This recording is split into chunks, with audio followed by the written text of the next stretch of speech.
Hey, everybody. Welcome to another episode of Let's Make Dinner, your audio library of amazing dinner recipes you can always get on the table. I'm your host, Susie Weinrich. Happy Thursday, everybody. We are back again for another wonderful dinner recipe that I hope that you will try this summer. We are making a roasted cherry tomato pasta that is perfect for all of those delicious summer tomatoes. Okay, just a couple tips and tricks for this recipe today. The first one is you're going to use pasta and you're going to need to boil water and cook your pasta. Best tip, kitchen tip, please, always salt your pasta water. You want your pasta water to actually taste like seawater. So if you've tasted the ocean a little bit, it should taste pretty salty before you put your pasta in. That is your one chance to actually flavor the pasta. So it will absorb some of that salty water and be super delicious. The other ingredient is your extra virgin olive oil. You want to make sure that you're using an extra virgin olive oil because that's the one that has a lot of flavor.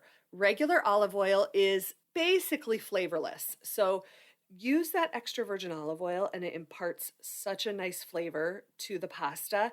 It's a huge part of the sauce for this pasta. The last ingredient that I want to talk about are the garlic cloves. So it calls for 4 garlic cloves. And what I recommend here, not mincing, chopping, or pressing your garlic, I recommend very thinly slicing the garlic. It makes such a delicious garlic flavor in this dish. And then you get little pockets of garlic. Those are all of the tips and tricks that I have for this recipe. Everything else is pretty much straightforward, and it's a very, very simple recipe. So let's go ahead and get into making your roasted cherry tomato pasta that's perfect for all of your summer tomatoes. You're going to start by cooking 1 pound of either spaghetti or like a spaghettini, which is basically just angel hair pasta. So start with that in salted water, like we said. Once that's cooked, go ahead and drain that, and you can just save that for the sauce. Now for the sauce, in a large skillet over medium-low heat, you're going to add about a half a cup of really good extra virgin olive oil. Let that warm up.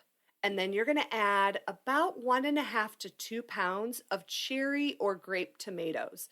And you don't have to cut them here, just pop them in whole. The one thing I will tell you is that as these cherry tomatoes start to warm up, they may pop and burst. So it's great to have a lid nearby so that you can pop it on once they start popping. You'll let those kind of warm in the pan, just stirring occasionally for about 15 minutes. What I recommend here is for the last 5 minutes, take a wooden spoon and just kind of lightly press on those tomatoes and they'll start to release their juice into the oil and it makes this delicious sauce. Also for that last 5 minutes, you want to add 4 thinly sliced garlic cloves and let that simmer for that last 5 minutes. You're going to go ahead and take that off the heat and stir in 1.5 teaspoons of kosher salt, 2 teaspoons of balsamic vinegar, and 1 teaspoon of sugar. Give that a really good stir, and then you can add the pasta to that sauce and just give it a really nice toss. You can add in a little bit of fresh torn basil, maybe some fresh grated Parmesan cheese. Toss that up, and then put it into a large bowl for serving. Now, this is an optional part, but it's very delicious. In that now empty pan, you can add 1 tablespoon of butter and a half a cup of panko breadcrumbs and just brown them over, like low to medium heat until they're golden and they smell like toast.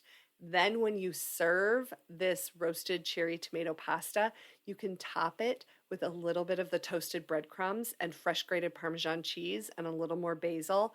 And it is so good. My mouth is watering. It is a wonderful summer dish. This also makes a great side dish. So if you're having like chicken Parmesan, pork Milanese, even chicken spadini, this would be an excellent side dish for any of those. And I will link all of those recipes for you right in the show notes. But like I said, it also makes a wonderful dinner. You could add a little Caesar salad on the side, maybe some garlic bread, All right, so that does it for this full recipe. Like I said before, I will link all of the recipes in the show notes so that you have access to the recipes and can make them for dinner when you're ready. So until next time, I hope this episode of Let's Make Dinner makes your dinner time a little easier. See ya.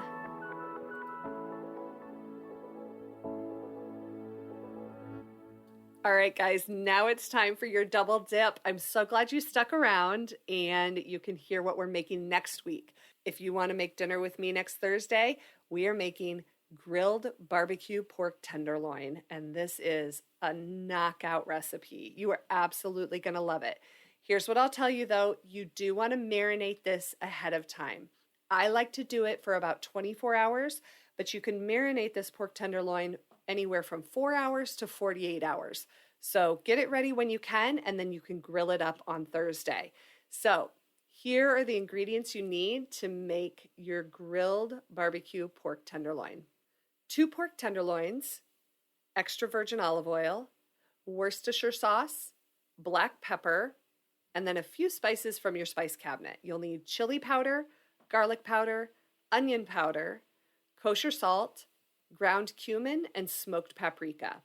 Now, of course, you can use your favorite barbecue sauce that you love that you buy at the grocery store. But if you want to try your hand at making barbecue sauce yourself, you can absolutely do that. And I have a link to the recipe for homemade barbecue sauce that I will put in the show notes as well. For that, you're going to need butter, onion, garlic, ketchup, brown sugar, Worcestershire sauce, chili powder, smoked paprika, black pepper, kosher salt, and then maybe some hot sauce if you want to add that little high note and maybe a little bit of heat. So I hope you'll join me then and make dinner, especially because it's summer. If you're listening to this real time, it's summer. It's summer and you can get that grill out and grill up some delicious pork tenderloin. So until then, I hope you guys have a wonderful week ahead.